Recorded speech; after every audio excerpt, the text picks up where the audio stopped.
This is the Digital Savage Experience Podcast, hosted by Prokopchuk, bringing you all things digital marketing, tech, business, and motivation. What's stopping you from becoming relentless in all aspects of life? Are you ready to become a digital savage? Let's get into today's episode.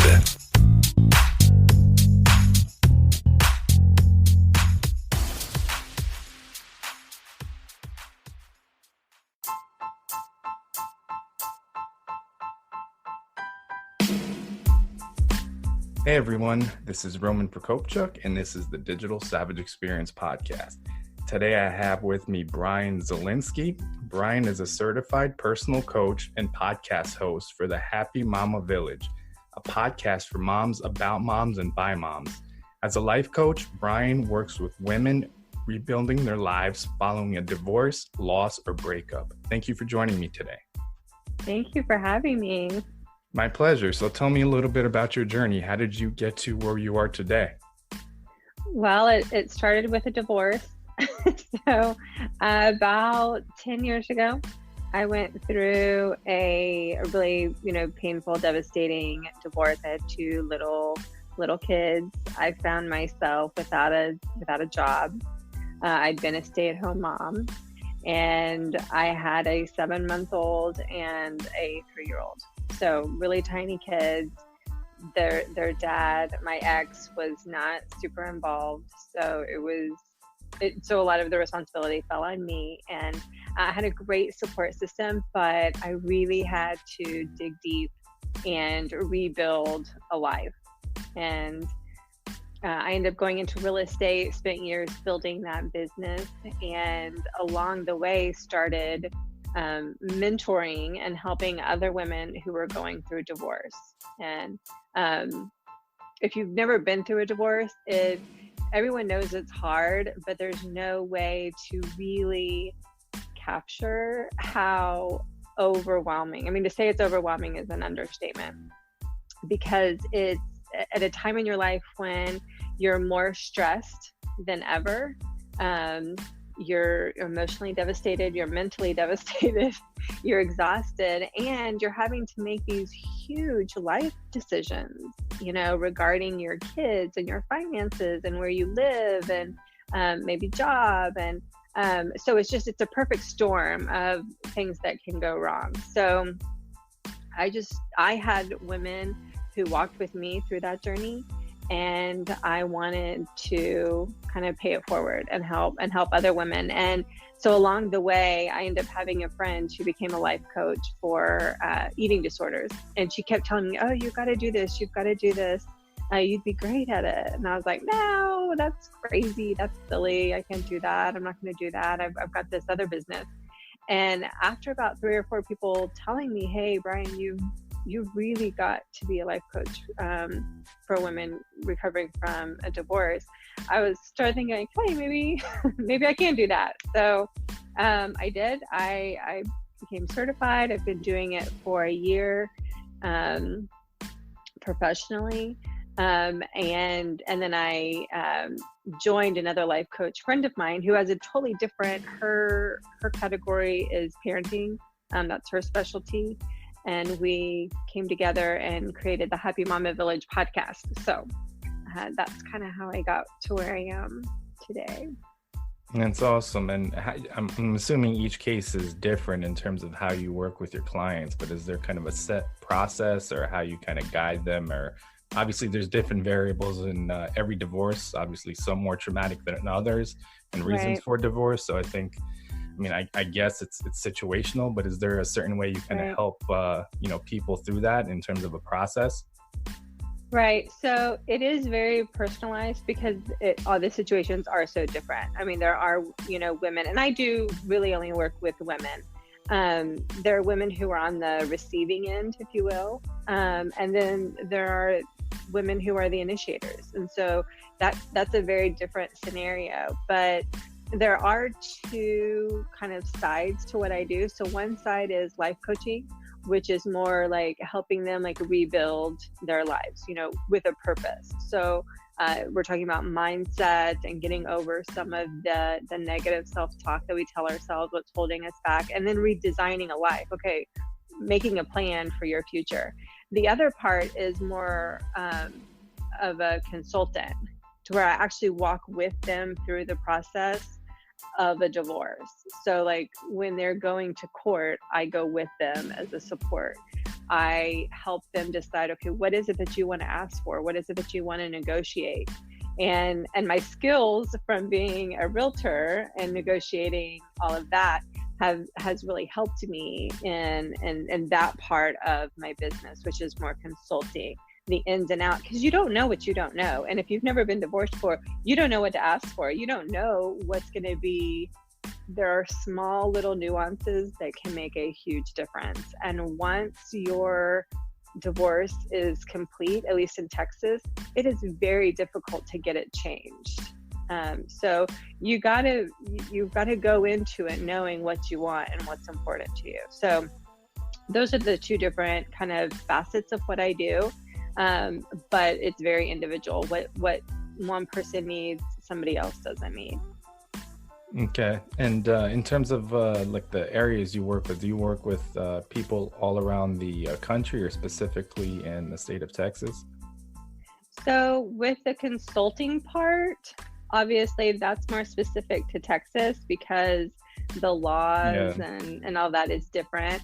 But I can still offer advice to people who are in other states, but it's not going to be quite as on point as it's going to be if their divorce is in Texas. But life coaching, you can be anywhere, because I do face-to-face, I do, Zoom calls or FaceTime, Skype, just regular phone calls. So you can be anywhere. And so the life coaching is one part of what I do. The podcast, which I have, is called The Happy Mama Village. And that's just for moms in general. It's about 30 minutes. We release one episode a week, and we're there to kind of encourage moms, give you some mama tips, make you laugh a little bit, and then we're super excited about an online course. So we've created an online course for moms. It's 4 weeks. It's meant to be 4 weeks. You could take longer if you wanted to, but it's for the overwhelmed mom. So it doesn't matter if you're going through a divorce. It doesn't matter if you're happily married. If you're single, it doesn't matter. Most moms at some point or another go through a period where they feel like a zombie, like a mom zombie, and they're just trying to get through the next day, and they're not really living with intention. And that's a shame, because moms and dads, we have a right to live our best lives regardless of how old our kids are, right? And too often we put that on hold thinking, I just got to get my kids to college. I just got to get them out of diapers. And we totally forget about ourselves. So the course that we have, the Roadtrip To Happiness, is meant to, okay, you can get your kids to college, you can get them where they need to be, but you can also take care of yourself along the way as well. That's awesome. So what motivates you to succeed? Well, my family.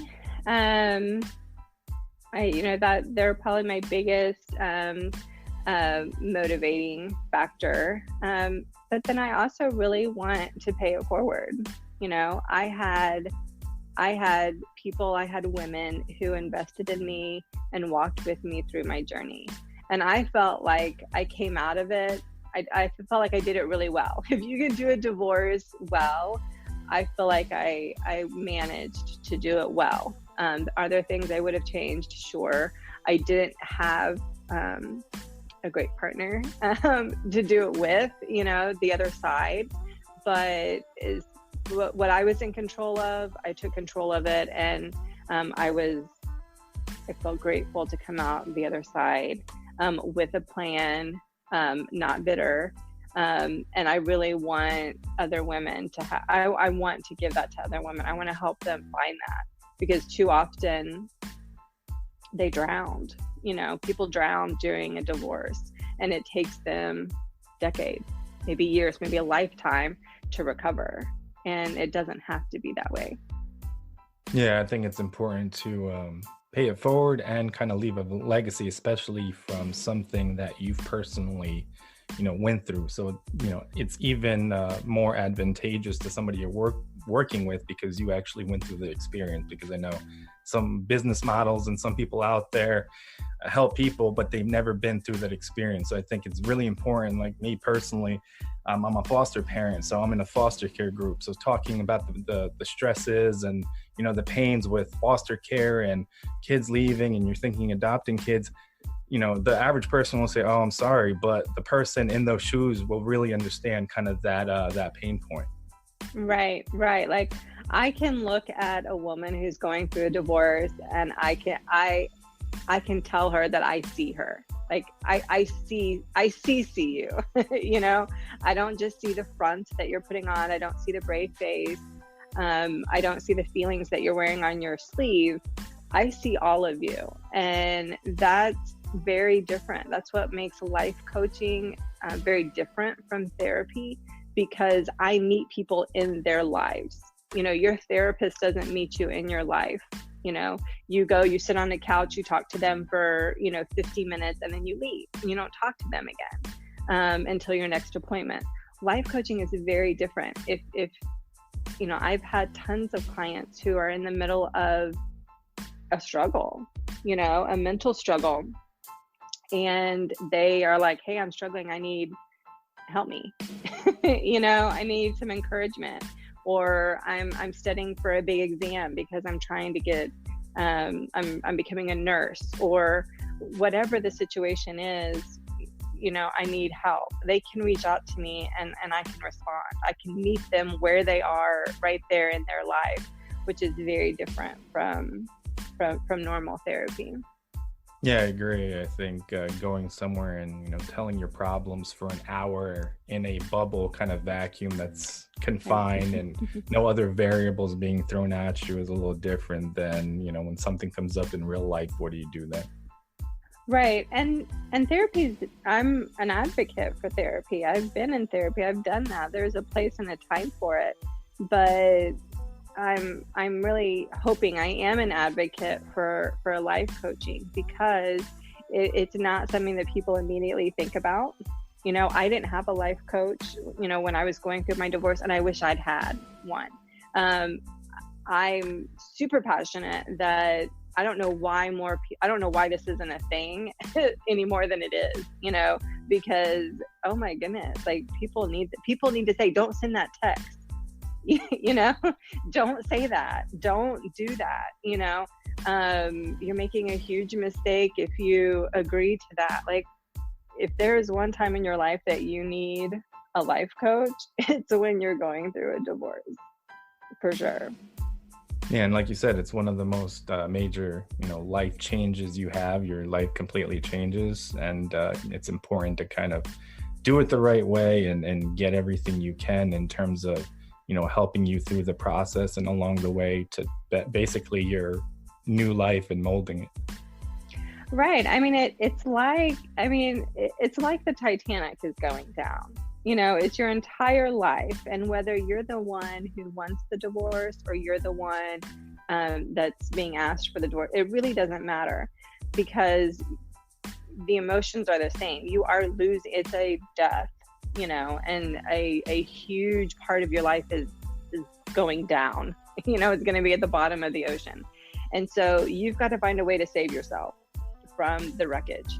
And so not only are you in some very choppy waters, but you've got some kids, probably, most people have some kids along. So, you're almost drowning, and you've got these, life suckers, dragging you down with you, and so you owe it to them to do it well, to figure it out quickly, so that you can not only save yourself, but that you can save them as well. Yeah, I agree. I mean, we've had 14 foster kids since June, and every one of them has a different family dynamic. So, the current kind of, kids we have, the kids were taken from a couple. They were together. When they're going back to one of the parents, then they're no longer together. So preparing them for that and having them understand, and it's kind of, somebody being that little and young, obviously kids are in different ages in divorces, but they're still not emotionally equipped and psychologically equipped and, mature enough to handle it the right way. So you have to kind of guide them in the process and make sure you do the due diligence for them to get them through the traumatic event as well. Right. And, in life, at school, and, I know that like if you're in college and you have a parent that dies, there are modifications in place, like, okay, you get your money back for that semester, or you get an automatic, passing grade. They've put some procedures in place for kids who lose parents to death, But losing a parent who's been in your life every day, good or bad, but it's been there every day, and then suddenly you don't see them for 7 days, 10 days at a time. Why are we not supporting our kids better? Yeah, we'll say, oh, take them to therapy, but that's not gonna totally solve the problem. We need to do better, and that's a totally separate kind of tangent that I could go on. But we should be doing better, helping kids get through the process of a divorce as well. Yes, I agree. So what's one weakness you've seen in yourself in the past that you've turned around and utilized as a strength today?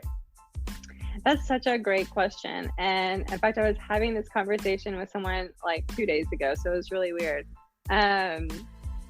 So growing up, I was the middle child. So I'm the quintessential third to middle child, and totally different than the rest of my siblings.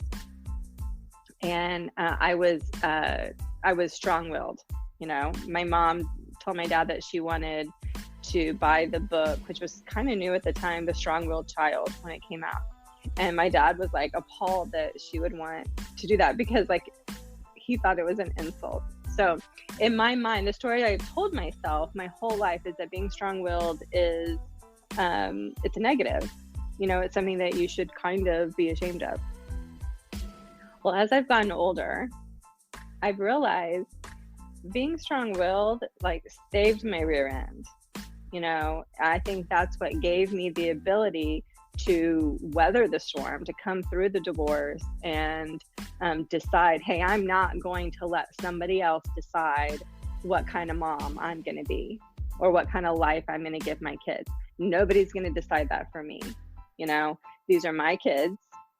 I'm going to decide. You're not going to rob me of my you can leave me. You can leave me with no money and no job. You can walk away, and that's fine. But that does not mean that I'm not going to provide my kids with the kind of life that I wanted them to have. Like, I had certain dreams. I had dreams of taking them to Disney World, and I'm not going to let anybody rob me of that. And so I'm going to do whatever I have to do. I'm going to work as many jobs as I have to work so that I make that happen for them, and that's part of being stubborn. That's part of being strong-willed.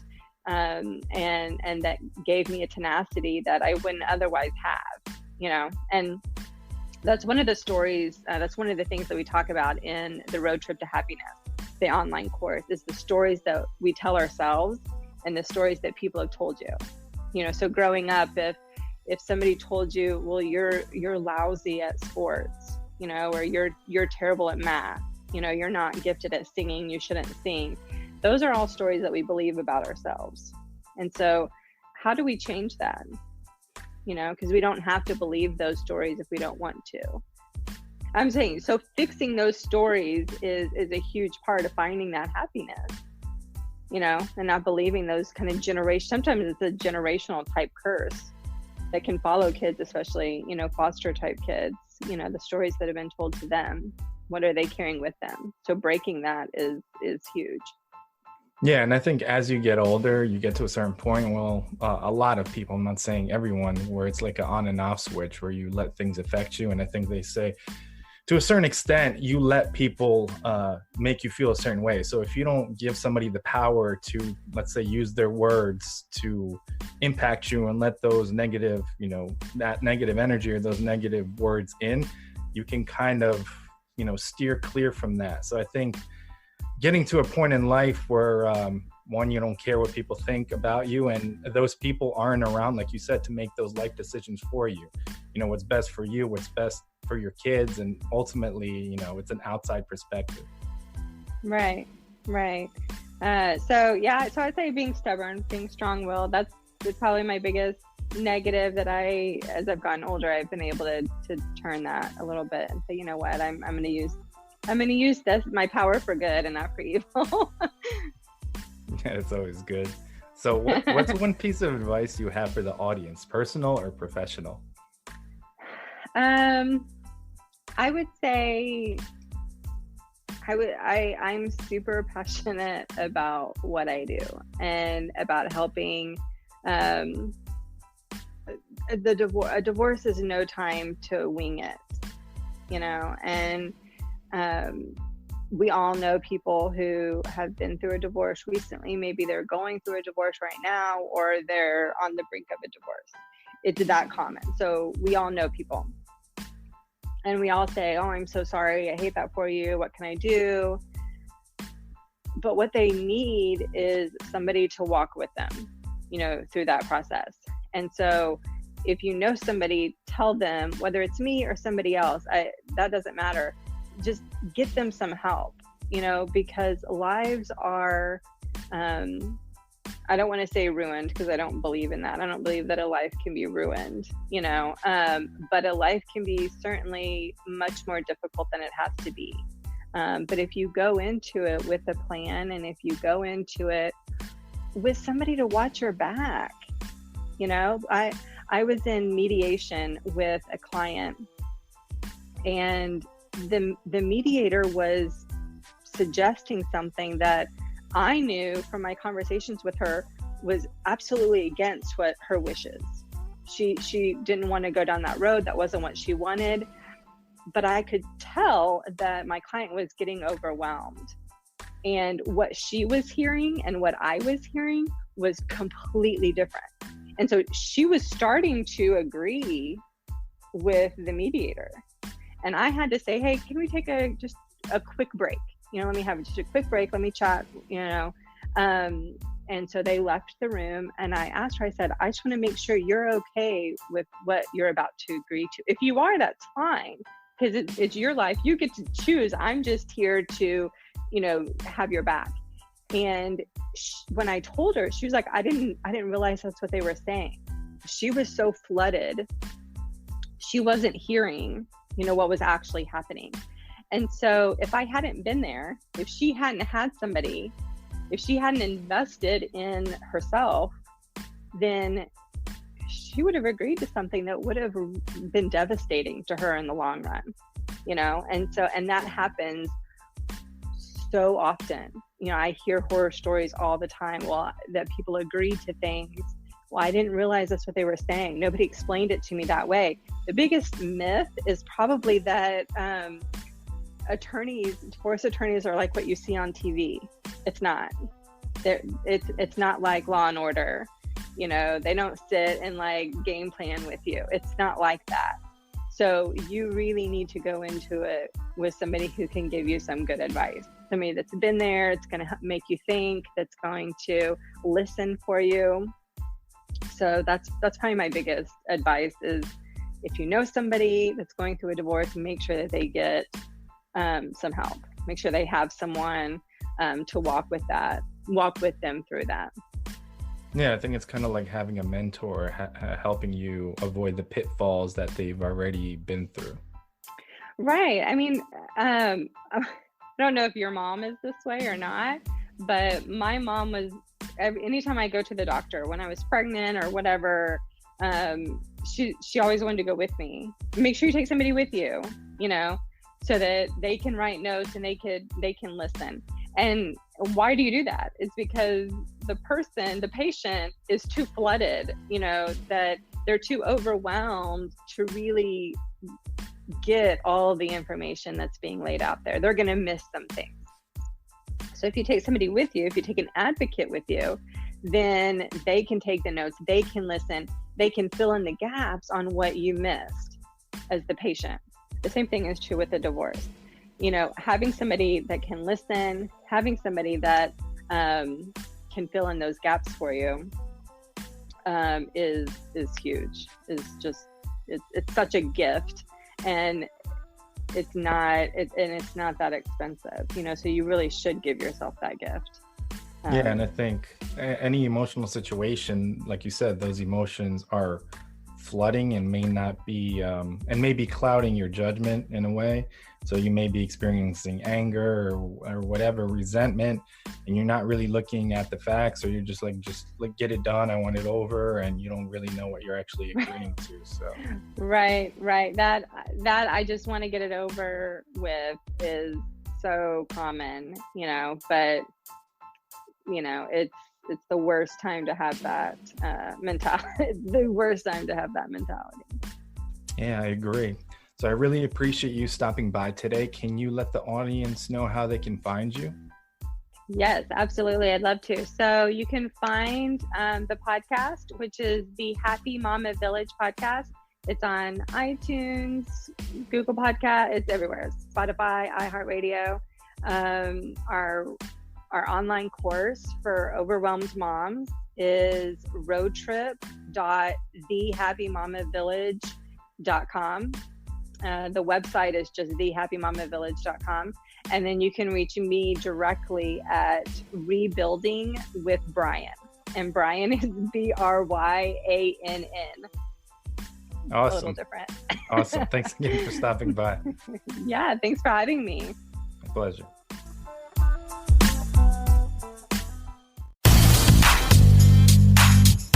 This podcast has been brought to you by Nova Zora Digital. Find out how Nova Zora Digital can help your company grow online. Learn more at novazoradigital.com. Until next time, all you digital savages.